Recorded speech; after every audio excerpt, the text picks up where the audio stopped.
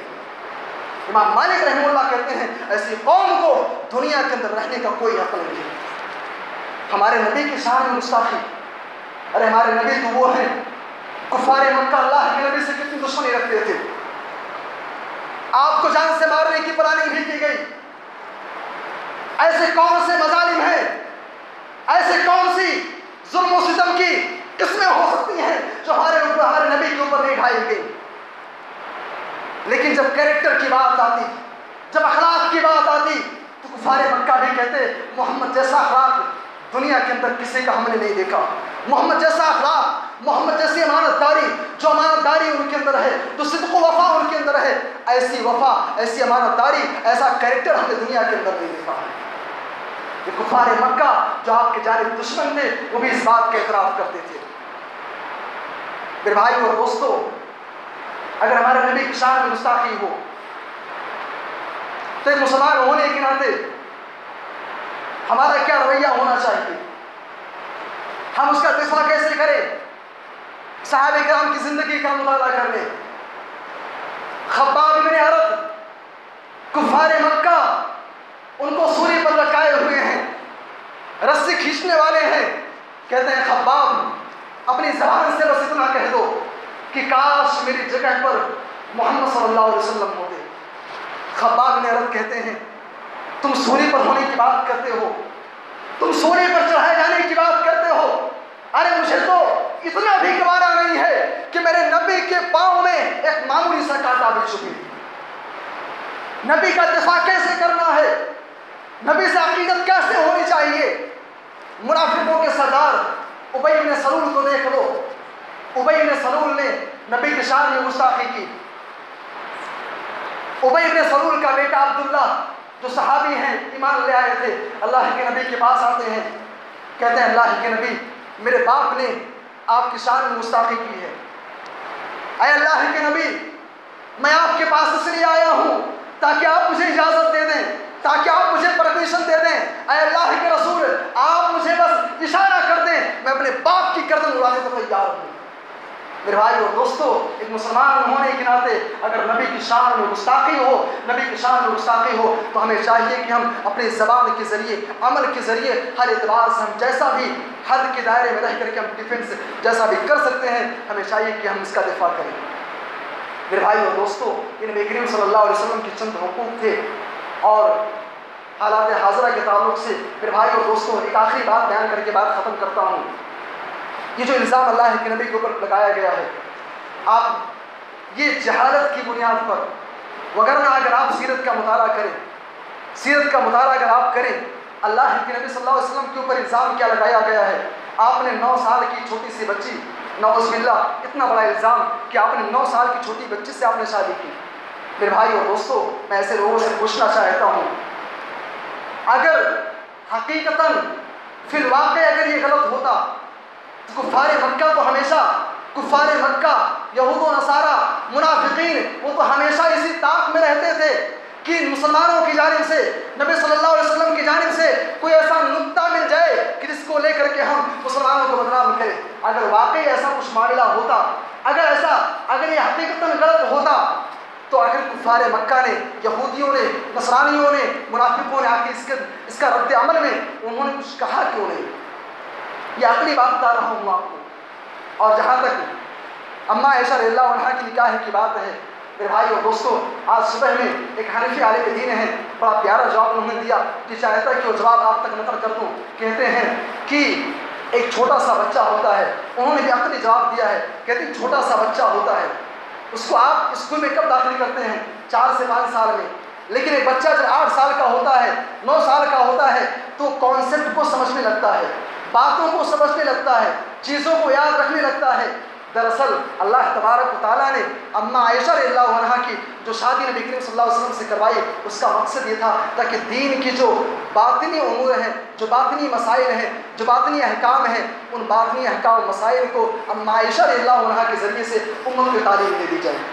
میرے بھائی اور دوستوں، علماء نے اس کے بہت سارے جوابات دیے ہیں، انہیں چند کلمات کو اتفاق کرتے ہوئے آئیے اللہ تبارک و تعالیٰ سے دعا کرتے ہیں کہ اللہ تو ہمیں اللہ کے نبی صلی اللہ علیہ وسلم سے جی جان سے محبت کرنے کی توفیق عطا فرما۔ اے اللہ جو نبی صلی اللہ علیہ وسلم کی شان میں گستاخی کرتے ہیں ایسے لوگوں کو جڑ سے مٹا دے۔